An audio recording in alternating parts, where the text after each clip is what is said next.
In the heart of the southern part of Nigeria, nestled among lush green forests and flowing rivers, lay the village of Umuoke. The village was steeped in tradition and rituals, with one of the most unyielding customs being the taboo against twins.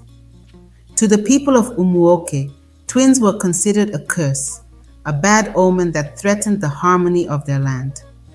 Whenever twins were born, the village elders, grim-faced and determined, would take the innocent infants to the wild forest, leaving them to the mercy of wild animals or the elements.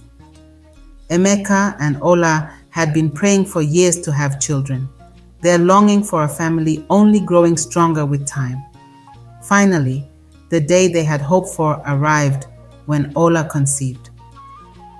Joy spread through their home like wildfire, and for a while, it seemed like nothing could dampen their happiness.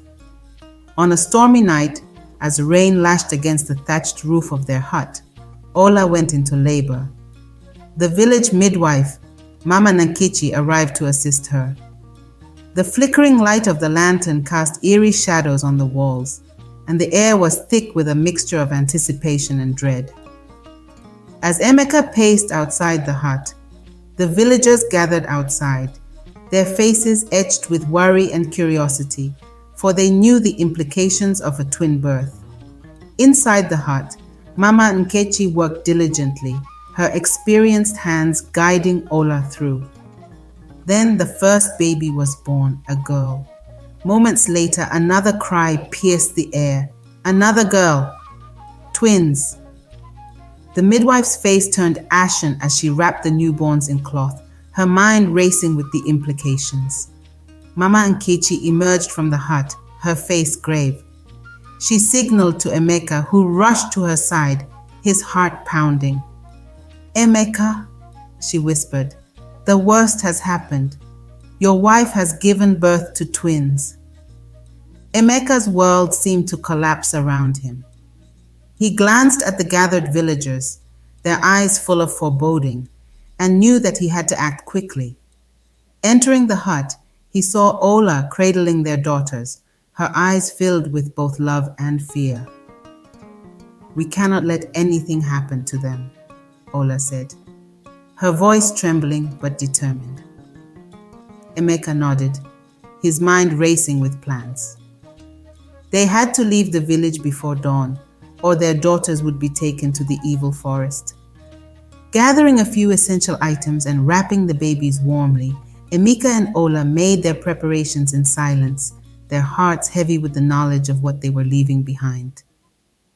As the first light of dawn began to break, Emeka and Ola slipped out of their hut, their precious bundles held close. They moved swiftly and quietly through the village, avoiding the few early risers and taking a path that led into the dense forest. The trees closed in around them, the sounds of the village fading behind. The forest was thick and foreboding, but Emeka knew they had to press on. They traveled for hours, guided by the faint light of dawn and their desperate need to protect their daughters. Exhausted and anxious, they finally emerged into a small clearing and decided to rest. "We must keep going," Emeka urged, though he knew they needed to regain their strength. "The village will discover our absence soon." Ola nodded, clutching her daughters protectively. "We can't let them take our girls," she whispered. Back in Umuoke, the villagers awoke to the news of the twin birth and the disappearance of Emeka and Ola. Anger and fear surged through the community. The elders, guardians of tradition, decreed that Emeka and Ola's hut be burned and the couple banished from the village forever. As the villagers torched the hut, smoke billowed into the sky, a grim symbol of the couple's exile. The elders warned that anyone aiding the outcasts would face severe punishment, ensuring that Emeka and Ola could never return. In the forest, Emeka and Ola pressed on, driven by their love for their daughters and their determination to keep them safe. They knew they could never go back, but they clung to the hope that somewhere beyond the forest lay a place where their daughters could grow up, free from fear and persecution. Days turned into weeks as the family journeyed deeper into the wilderness. Lack of food, treacherous terrain, and the constant fear of discovery were daily worries. Yet their resolve never wavered. They were sustained by the love they had for each other and the innocent eyes of their baby girls.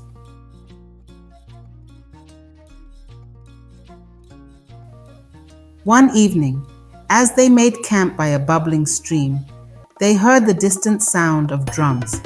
Emeka and Ola exchanged worried glances. Were they being pursued?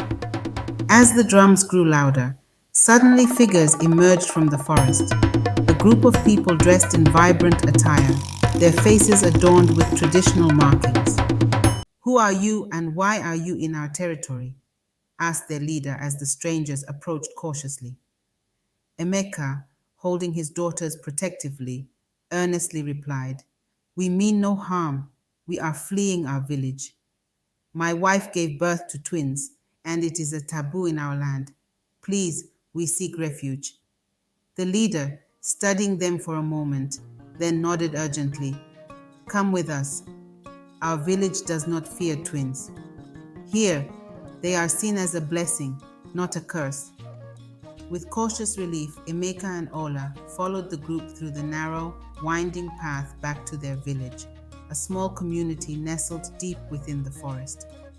The villagers there greeted them with curious but friendly eyes, offering them food, shelter, but most importantly, acceptance. As days turned into months, Emeka and Ola settled into their new home. They marveled at the stark contrast between the superstitions of their old village and the open-mindedness of their new one. "We have found a new home, a place where our girls can grow up free from fear." Ola smiled, her eyes filled with tears of gratitude. "Yes, and we will make sure they know how special they are, how much they are loved." As the years passed, Ada and Ugo blossomed into radiant young women.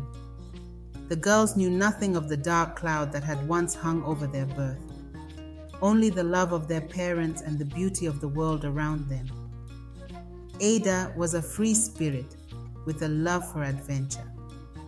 She often led Ugo and their friends on expeditions into the surrounding forests and rivers. Ugo, though, was more calm and reflective, a creative and gentle soul who found pleasure in nature and painting. Their parents ensured they grew up in a nurtured atmosphere, away from the cruel traditions of Umoke.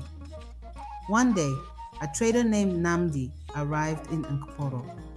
He was from Umoke, though he had traveled far and wide. His eyes met Ada's, and it was love at first sight. Their courtship was swift, and soon preparations for a traditional wedding were underway. Emeka and Ola were both thrilled and apprehensive, for they knew the dangers of their past being discovered, but they also wanted their daughter to be happy. As the wedding day approached, the village was abuzz with excitement.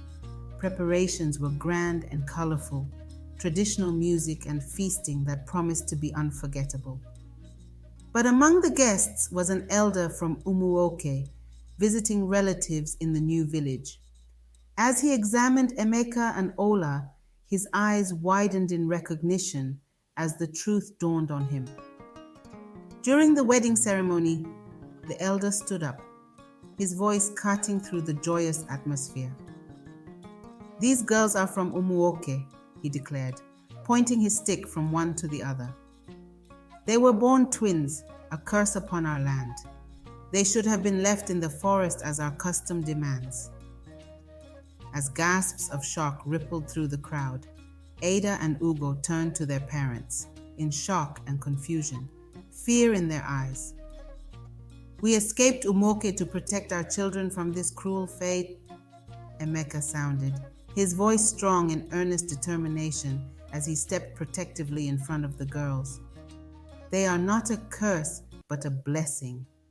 Look at them, see their beauty and strength. How can you call them anything but a gift?" The elder from Umuoke, seeing the resolve and determination, could not deny Emeka's truth. Reluctantly at first, he acknowledged change does not come easy, and as he saw the beauty of the twins and the joy they brought, he slowly had a change of heart. The wedding proceeded, and Ada and Namdi were married amidst tears and laughter, their love a testament to the strength of their family. Emeka and Ola embraced their daughters, knowing that they had broken free from the chains of outdated traditions. From that day on, the story of Emeka and Ola's bravery spread far and wide. Even Umoke began to question its old beliefs, slowly opening its heart to the possibility that twins were not a curse, but a divine gift. The journey to change was slow and fraught with resistance, but it had begun. Back in Naporo, life returned to normal, though the twins were now aware of the true circumstances of their birth. Ada and Ugo, initially shocked and saddened by the revelation, grew to understand and appreciate the sacrifices their parents had made. They resolved to honor their parents by living their lives with the same courage and love. Ada, inspired by her parents' bravery, decided to become an advocate for change. She traveled to villages near and far, sharing her story and challenging outdated customs. Her efforts began to bear fruit as more and more communities started to see the value in each life, regardless of superstitions. Ugo found her calling in the arts. She used her paintings and stories to convey messages of love, acceptance, and the beauty of diversity. Her works became well known, touching the hearts of many and fostering a sense of unity. Years later, Ada and Ugo decided to visit Umuoke. They felt a pull to the land of their birth, a need to see for themselves how much had changed. With their parents' blessing, they made the journey. Upon their arrival, they were greeted with a mix of curiosity and warmth. The village had changed. The old customs had slowly faded, replaced by a more progressive and inclusive outlook. The twins visited the spot where their parents' hut once stood, now replaced by a small memorial. It was a poignant reminder of the past and a testament to the power of love and courage.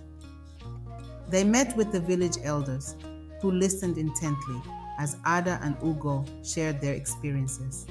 The twins spoke of the importance of valuing each life, of moving beyond fear and superstition. The elders, now older and wiser, nodded in agreement, acknowledging the twins' words and the changes that had already begun.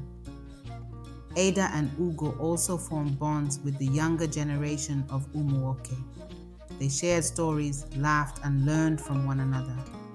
The twins' presence became a bridge between the past and the future, helping to heal old wounds and build new connections. As Ada and Ugo prepared to leave Umuoke, they felt a sense of fulfillment. The village that had once condemned their birth had now embraced them and their message. They returned to Nkaporo with hearts full of hope, knowing that change was possible, even in the most entrenched traditions. Emeka and Ola, the twins' parents, now elders themselves, looked on with pride at their daughter's achievements. They had once defied tradition to save their children, and now those very children were changing the world. Their family had come full circle, from fleeing in the dead of night to standing tall as beacons of hope and progress. The twins' legacy continued to grow, their story a testament to the power of love, courage, and the belief that every life is precious. Their journey had not only transformed their own lives, but also the lives of countless others, paving the way for a future where acceptance and compassion triumphed over fear and superstition.